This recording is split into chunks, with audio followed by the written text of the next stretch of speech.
Welcome to Age of Empires 4. Here are my top 7 tips for beginning and advancing Age of Empires 4 players. Sit back, relax, destroy the like button, and let's not muck around. Today, let's jump straight in to tip number 1. Enjoy. An important new mechanic to Age of Empires 4 is influence. Different buildings can essentially influence one another in Age of Empires 4, to basically give you different bonuses and yields. These buildings and influences can stack atop of one another. The way that you can tell when you're placing a building down, at the very least, is the little plus icon. See this orange, yellowy plus that appears? That means that there's some sort of influential relationship going on between two different buildings. So in this game, I'm playing as the French, and the French have a unique influence system where essentially units cost less from ranges and stables like this one here if they're built around a keep. So here is a keep I've prepared earlier, and you can see the orange border around it, which is affecting its influence, how far its influence is spreading. Because it crosses over the stables, you can see the little influence plus icon there, and if you hover over it on the keep, you can see that archery ranges and stables within the influence range of the keep have unit costs decreased by 25%, and you can see the same thing playing out here if I hover over the stable. It's a nice little bonus, and there are a lot of these that are unique to different civilizations in the game, so absolutely worth doing a little bit of research, figuring out what your influence is, and then working around it. So for example, as the French, I know that both my stables, but also my archery ranges will work with this keep. I'll get a 25% reduction, so it probably makes sense for me to also place an archery range here next to the keep so that I can train cheaper units out of this one as well. Now, if like me here, you have a couple of different unit types, and you're planning on sending them into fight, I might put my spearmen at the front to stop any cavalry charging at me, and then I may have my archers in the back line. What you can do is actually assign numbers and hotkeys to your units so that you can control them more easily without having to fiddle around and try and select them or what have you. And you can also do this to group units of the same or different types together. So let's say I want these 3 units at the front line. I'm going to go Control 1, and now they are Group 1.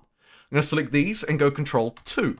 And now what I can do is hit 1 on my keyboard and then 2 on my keyboard and have multiple different groupings that I can very easily swap through by choosing my hotkeys to make sure that I'm getting the most out of my units in terms of positioning and strength and making sure that they have each other covered in that ultimate paper, scissors, rock showdown that is Age of Empires combat.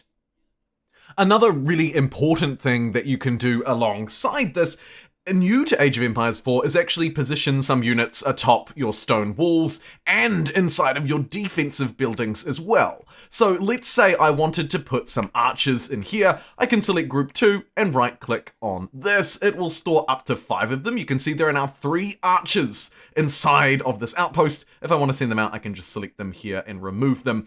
Another important thing to note about defenses in Age of Empires 4 is don't forget to upgrade them. Of course, you can upgrade your old ones into new, right? I can turn this wooden one into stone, but also don't forget you can add weapons to them as well, defensive weapons that fire different types of ammunition and cost different amounts. Absolutely worth kitting out these defensive buildings. Let's talk my favorite hotkeys, camera controls, all those sorts of things. You can find them in the options menu, but a couple of my favorites to begin with. The Alt key will allow you to freely move your camera around, and while you're holding it down, you can also use WASD to scroll around the map if you don't want to use those arrow keys. Another one of my absolute favorites, it's a bit of a combo, but Control-Shift-V will basically select all of your people. If you're being attacked and you need to send your people back to base to shelter your villagers, you can hit Control-Shift-V to select them all, and then press G, and that will send them all to cover. How fantastic. Look at them as they run back to the town center and protect themselves. If you're finished with them hiding, you can always press C to send them back out to work too.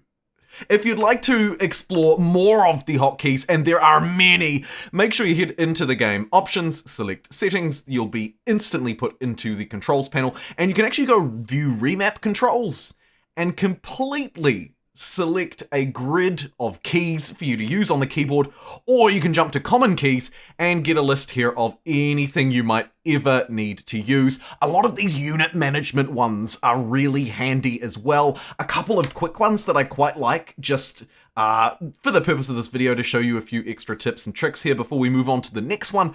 I really like full stop and comma. They're really straightforward, but full stop will take you to your idle workers, so you can be like, oh, this person's finished this castle, they should really be killing a deer, right? It's quite useful if you have just a couple of people standing around doing nothing, right? Like, for example, these people should probably move on to gold, right? So I can build them a little mining camp here with this one, and then do that. Now I can jump to my next people and see who's standing around doing nothing. For some reason, I'm over here farming my opponent's land. Big mood. Either way, lots of options to cycle through with dot to make sure that you're making the most of all of your people. Likewise, comma will cycle you through your military units. So if you're getting attacked or you want to reassign some units somewhere else to go and defend people, you can do just that.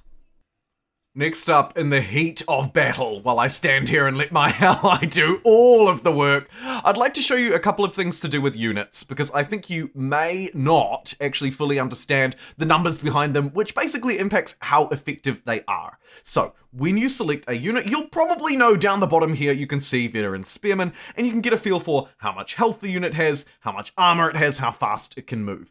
If you hover over it though, you'll get an even better idea at the kind of attack damage you're dealing. Here, for example, you can see that this unit has 110 health and no armor. If it did have armor, the way it would work is armor points essentially neglect incoming damage. So if 10 damage is coming in and you've got 5 armor, you'll only take 5 hit points. But I'd like to point your attention to this attack on the right hand of this dialog box as well.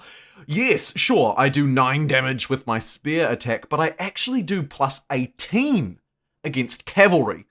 Now, to familiar players with this kind of game, you will be familiar with the fact that, of course, spearmen are good against cavalry, right? This classic paper, scissors, rock, spears beat cavalry, cavalry beat archers, and archers come back around and maybe defeat those spearmen. They'll all have different unique bonuses, and if you want to really learn how to make the most of your units, I'd recommend you take a look at all of this juicy attack information.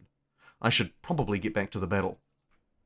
Next up, let's talk about our workers and our empire. So just as we can improve our military buildings, like this outpost, which I can fortify, you can also, of course, add improvements to your economic buildings as well. So don't forget to give your farmers extra food gathering speed, increased carrying capacity, so on and so forth.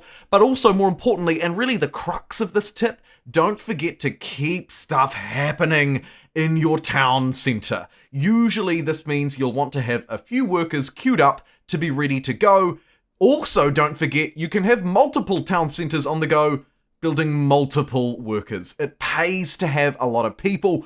The more people you have, of course, the more resources you will get access to. So by all means, build a couple of town centers and make sure you keep them busy pumping out workers to send to work. And last but not least, it's a relatively quick one, but a good one. Firstly, you probably already know that animals provide more food than berries, so by and large, you should get your first dudes slaying these sheep. The next thing that you'll do, and this is really what this tip is about, is your scout. So your scout essentially has two primary functions. It can round up more sheep, right? So here's a wonderful example. If I just move my way even close to these sheep, they will run within my scout's command, and then of course I can return them to the city center like so, and get my villagers, who I should be queuing up more of, to start chopping them down. And then once that's done, basically I want to click on my scout, hold down shift, and right click along the map in whatever pattern you see fit. Keep holding shift and right click all over the show, and providing your scout doesn't get blocked or attacked or brutalized, you will eventually path out the whole map with this unit. The scout is now just going to go on basically auto explore. It's going to move around and dodge rivers where I've tried to send it across them, but otherwise just head out and explore the map. I like to do sort of a squiggly pattern around the map to ensure I have it covered, but it's up to you. Don't also forget that once you get to the second era, you'll be able to upgrade your scouts to have them automatically hunt for you. So you don't need to worry about bringing sheep back to base like this. You can simply get started on going out and getting what you need to get and when you need to get it.